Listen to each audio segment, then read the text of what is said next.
Après 9 années de fiançailles, durant lesquelles leur amour avait mûri comme le fruit le plus doux sous le soleil d'Afikja, Esther et David s'apprêtaient enfin à s'unir. 9 ans, une éternité de patience et de promesses silencieuses, pendant lesquelles leur communauté avait vu leur affection grandir, le jeune couple incarnant les vertus de respect et de dévotion. Le jour de leur mariage, le village tout entier vibrait d'une joie contagieuse. Les percussions résonnaient, les chants s'élevaient, portés par le vent chaud. Tandis que les femmes, vêtues de leur plus beau kente, préparaient des festins dignes des ancêtres. Esther, à 28 ans, rayonnait dans sa robe blanche brodée. Mais, sous le voile de bonheur, une légère inquiétude persistait. Non pas pour David, dont la gentillesse et le respect étaient inébranlables, mais pour l'intimité du mariage lui-même, un territoire inconnu dont les chuchotements des aînés ne suffisaient pas à apaiser ses craintes. Dans la société profondément conservatrice d'Afikja, ces sujets restaient enveloppés de mystères, jamais abordés frontalement. Esther s'efforçait de chasser ses pensées, se concentrant sur le visage aimant de David, qui la regardait avec une adoration si pure qu'elle lui serrait le cœur. La cérémonie, bénie par pasteur Gideon, fut un moment de grâce. Ses paroles éloquentes sur la sainteté du mariage réchauffèrent les cœurs, et Esther sentit un regain de confiance. Il était le guide moral d'Afikja, un homme de 47 ans, imposant et charismatique, dont la sagesse était indiscutable. C'est vers lui qu'elle se tournerait, si le besoin s'en faisait sentir, pour les mystères de la vie conjugale. La nuit de noces arriva, empreinte d'une douce tension. David était tendre, patient, mais Esther, malgré son amour, ne put surmonter entièrement son appréhension. L'intimité, si pure en théorie, restait une énigme. Elle se sentait maladroite, incomprise dans son silence, et la nuit, censée sceller leur union, se termina par un sentiment d'inachèvement et une solitude silencieuse qui rongea Esther. Elle réalisa qu'elle avait espéré que l'amour suffirait, mais que son âme avait besoin d'une guidance plus profonde pour embrasser pleinement son rôle d'épouse. Les jours suivant la nuit de noces furent un mélange doux-amer pour Esther. Son amour pour David restait inébranlable, mais elle sentait une barrière invisible s'élever entre eux, nourrie par son inexpérience et ses propres inhibitions. Elle avait espéré que le mariage dissiperait ses peurs, mais celles étaient plutôt transformées en une gêne persistante, une sensation d'échec silencieux. David, dans sa sagesse et sa patience, la couvrait de tendresse et de respect. Il ne la pressait jamais, attribuant sa réserve à la timidité naturelle d'une jeune mariée. Mais Esther savait que le problème était plus profond. Elle se sentait honteuse, craignant de ne pas être l'épouse que le Seigneur et son mari attendaient d'elle. Le fossé émotionnel s'agrandissait, creusant un abîme silencieux dans leur nouvelle vie conjugale. L'idée de confier ses tourments à sa mère ou à ses tantes lui semblait impensable. La honte était trop grande, le sujet trop tabou. Elle se rappelait les sermons de pasteur Gideon, ses paroles apaisantes sur la guidance spirituelle et la force qu'il offrait à sa congrégation. Il était l'homme de Dieu, celui qui comprenait les voies divines, même les plus intimes. C'était à lui, et à lui seul, qu'elle sentait qu'elle pouvait se confier pour surmonter cette épreuve. Elle avait besoin d'une sagesse qui transcendait les conseils des femmes de son village. Un après-midi, alors que le soleil accablait Afikja, Esther se retrouva devant la porte du bureau de pasteur Gideon. Le bâtiment, discret à côté de l'église, offrait un contraste saisissant avec la ruelle poussiéreuse et animée. L'air y était plus frais, imprégné du parfum familier des vieux parchemins et d'encens. Pasteur Gideon la salua avec son sourire chaleureux et rassurant habituel. Il était vêtu d'un dashiki immaculé. « Esther, ma fille, à quoi dois-je cet honneur? Viens, assis-toi, » dit-il, sa voix profonde et apaisante. Esther s'assit, ses mains se tordant nerveusement, ses yeux fixés sur le tapis. « Pasteur, » commença-t-elle d'une voix à peine audible, « je suis venu chercher vos précieux conseils. Mon mariage avec David est une bénédiction, mais je me sens incapable d'embrasser pleinement l'intimité sacrée que le Seigneur a ordonnée. J'ai pleine d'appréhension que je ne peux expliquer. Une peur de ne pas être à la hauteur, de ne pas comprendre ce que le Seigneur exige d'une épouse. J'ai besoin de votre sagesse pour purifier mon cœur et mon corps, afin d'être une épouse complète pour David. » Ces mots étaient chargés d'une vulnérabilité poignante. Pasteur Gideon l'écouta avec une attention remarquable, son visage empreint de gravité. « Esther, » répondit-il, sa voix douce mais pleine d'autorité. « Le mariage est un don sacré. Il est naturel de rencontrer des défis, et le Seigneur nous appelle à chercher sa sagesse en toutes choses. Je comprends votre besoin. Il est de mon devoir de vous guider. Je vous demande de revenir me voir demain, à la même heure.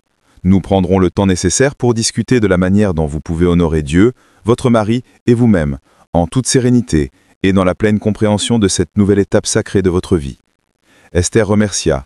un espoir fragile et une confiance renouvelée fleurissant dans sa poitrine. Elle avait confié ses peurs les plus intimes à son berger spirituel, convaincu qu'il la conduirait vers la lumière.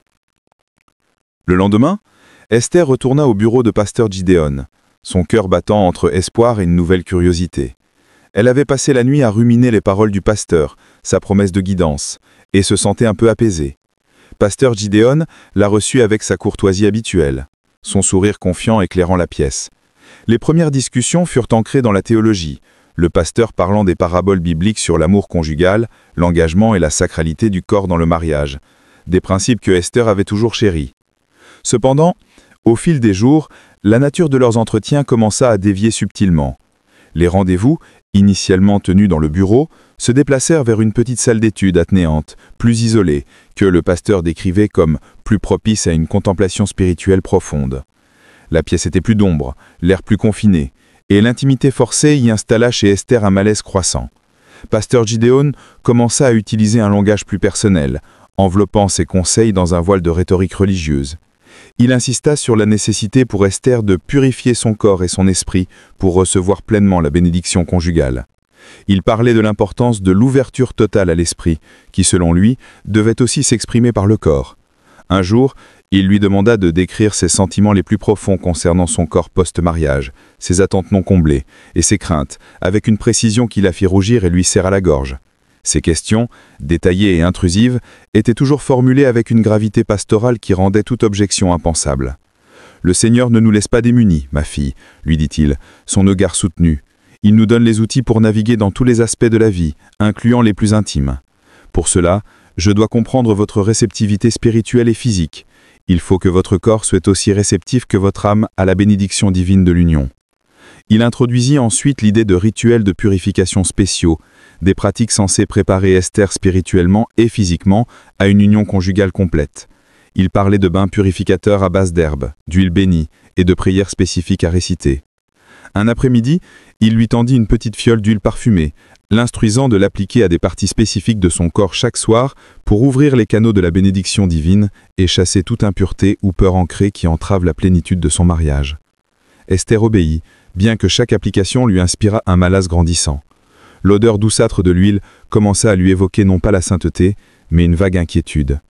Les yeux de pasteur Gideon, intelligents mais parfois perçants, commençaient à s'attarder un peu trop longtemps sur elle, ses regards empreints d'une intensité qui dépassait la simple bénévolence pastorale. Ses mains, quand il lui posait une question ou la bénissait, s'attardaient un instant de trop, un contact léger, presque imperceptible, sur son bras ou son épaule, mais suffisant pour la faire frissonner de manière inconfortable. Il utilisait son autorité spirituelle comme un bouclier. Chaque mot, chaque geste était présenté comme un acte divin, une nécessité pour le salut de son mariage. « C'est la voie que le Seigneur a choisie pour vous, Esther, murmura-t-il un jour, pour que votre union soit pleinement bénie et féconde. » La tension entre son respect inné pour son pasteur et son intuition grandissante d'une menace était presque insupportable. Elle se sentait prise dans un toit invisible, son esprit de plus en plus confus, sa foi exploitée. L'étau se resserrait inexorablement autour d'Esther. Les sessions avec pasteur Gideon avaient atteint un point de non-retour. La frontière entre la guidance spirituelle et la prédation ouverte s'était totalement effacée. Il insistait désormais sur des vérifications de pureté physique sous le prétexte fallacieux que seul lui, en tant qu'homme de Dieu, pouvait garantir sa pleine bénédiction et l'ouverture de ses canaux spirituels pour une union conjugale accomplie. Ses mains s'attardaient, sa voix s'intensifiait, et la pièce exiguë de l'étude semblait se refermer sur elle, l'étouffant. Un après-midi particulier, l'air était lourd, saturé du parfum douceâtre de l'huile. Pasteur Gideon, assis très près d'elle, ses yeux sombres la fixant avec une intensité dérangeante, lui tenait la main. « Esther, » murmura-t-il, sa voix basse et persuasive. « Le Seigneur est grand. Il m'a révélé que votre esprit est prêt, mais votre corps, ma chère enfant, est encore tendu, fermé. Pour que l'union avec David soit parfaite, pour que les bénédictions divines coulent librement, je dois vous aider à ouvrir ces canaux. Confiez-vous à moi, entièrement. C'est le chemin divin, ma fille, pour que votre mariage soit sacré et complet. C'est l'ultime purification. » Ces mots étaient un poison doux, mêlant la piété à une insinuation perverse, transformant l'horreur en obligation divine. Esther sentit une montée de panique, son cœur tambourinant dans sa poitrine. Elle était confuse, terrifiée, mais la voix autoritaire du pasteur, enveloppée de paroles sacrées, la paralysait. Elle était persuadée qu'elle devait se soumettre à cette purification pour l'amour de Dieu et de David, pour que son mariage soit béni.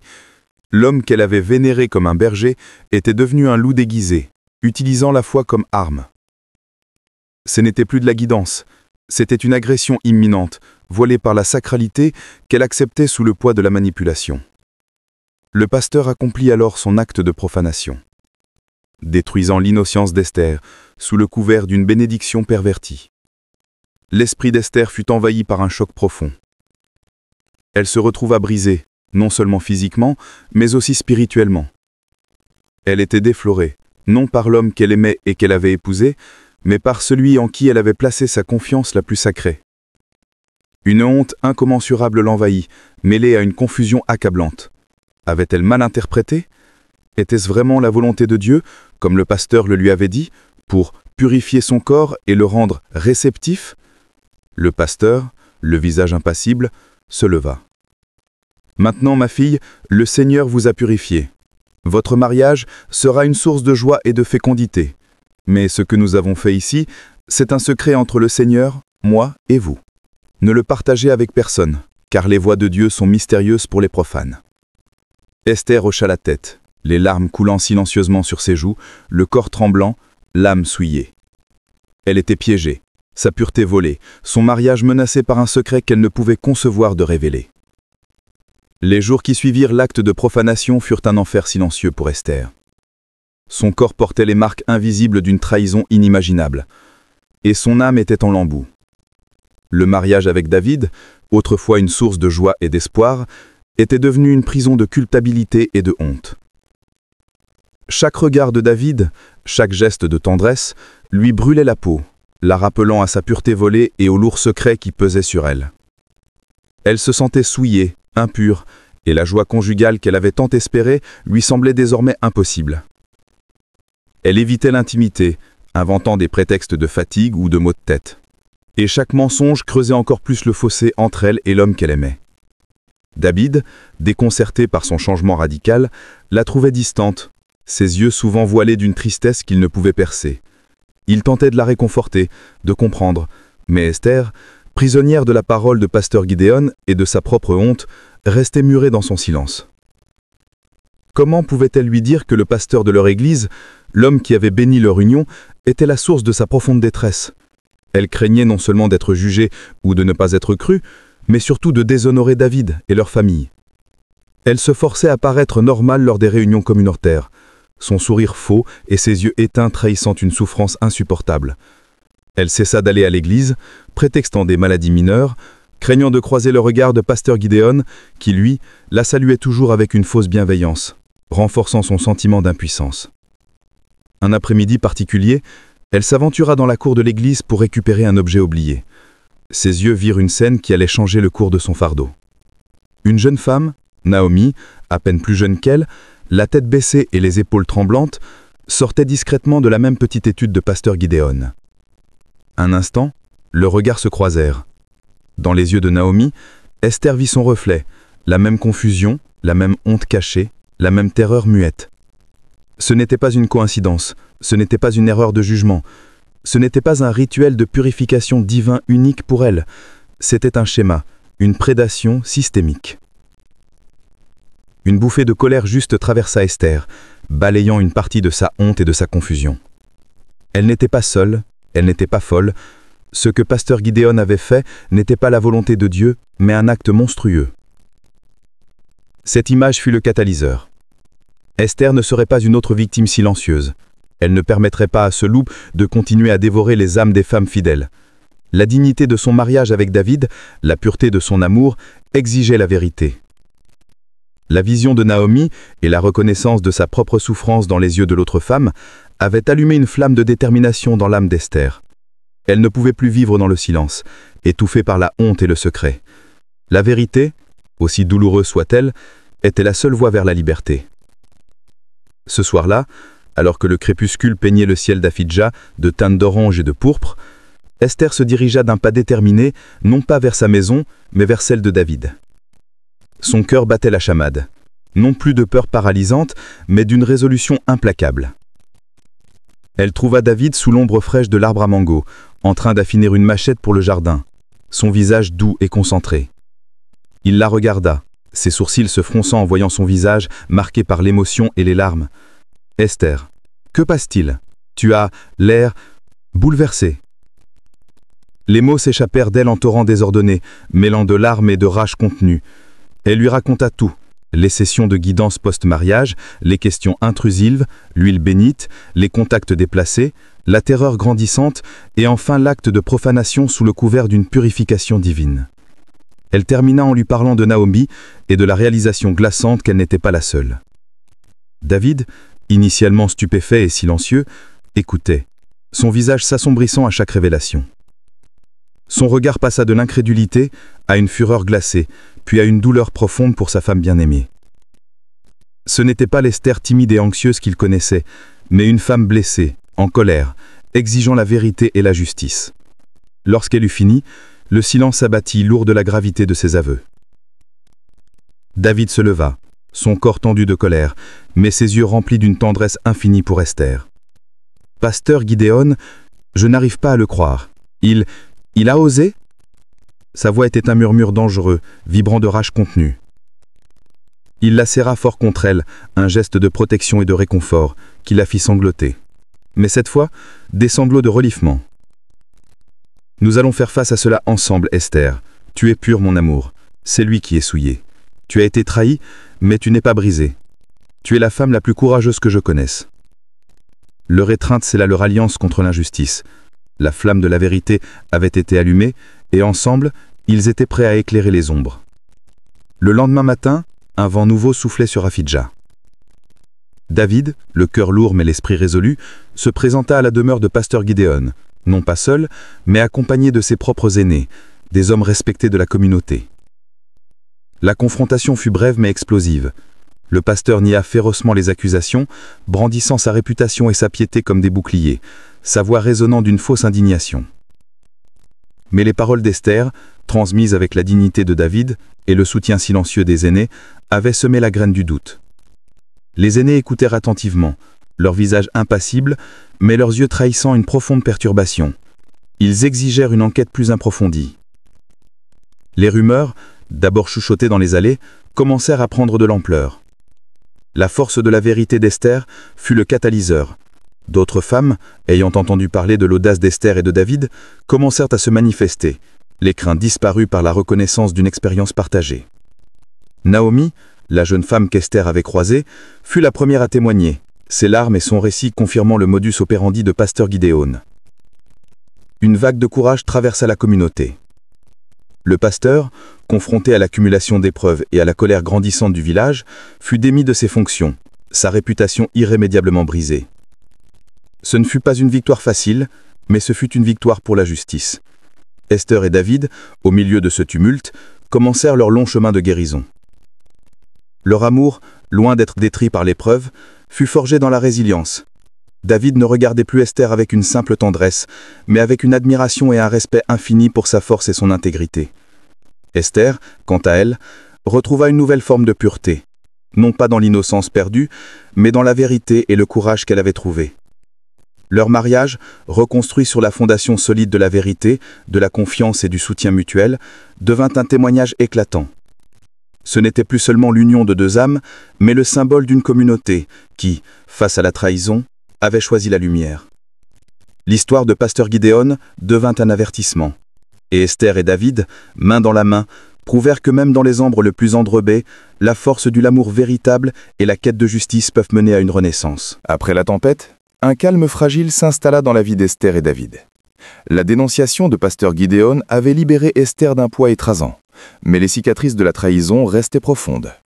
Le processus de guérison n'était ni rapide ni simple. Il exigeait une patience infinie et une tendresse mutuelle. David, plus que jamais, se montrait le mari dévoué et aimant qu'Esther avait toujours su qu'il était.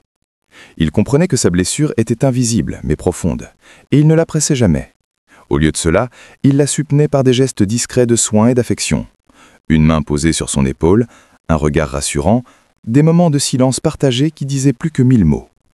Esther, l'entrant, commença à retrouver son chemin vers l'intimité, non pas comme une obligation, mais comme un acte d'amour et de confiance renouvelée. C'était un voyage fait de petits pas, de vulnérabilité partagée et de compréhension mutuelle.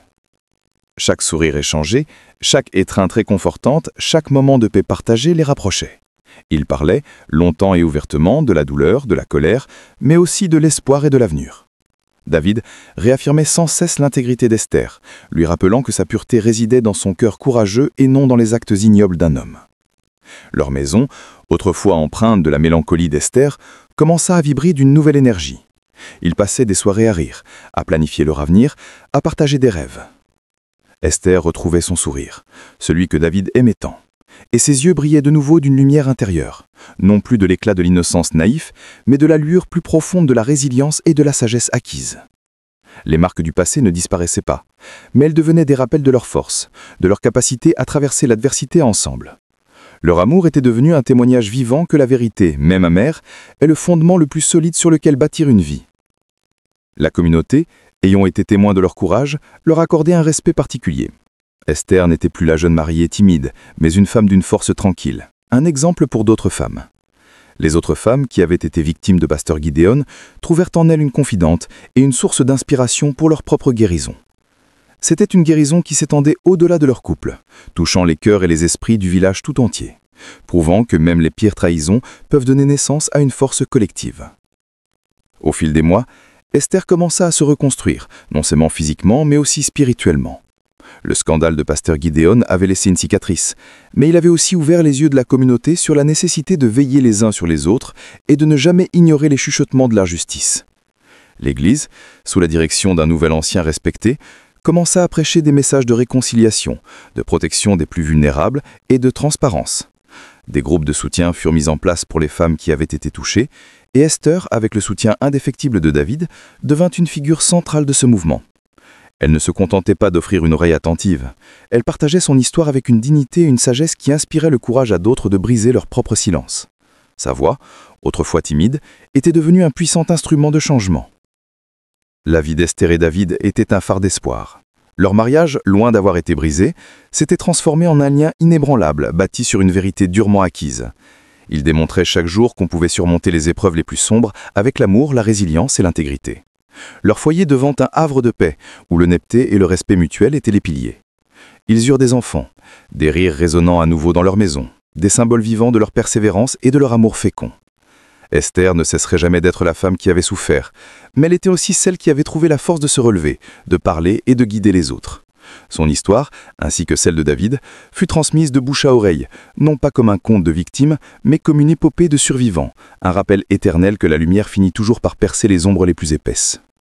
Aphidia, purifiée par la vérité, embrassa un nouveau matin. Un avenir où la foi était un bouclier, non une arme, et où chaque membre de la communauté veillait sur l'autre sous le soleil bienveillant d'une justice retrouvée.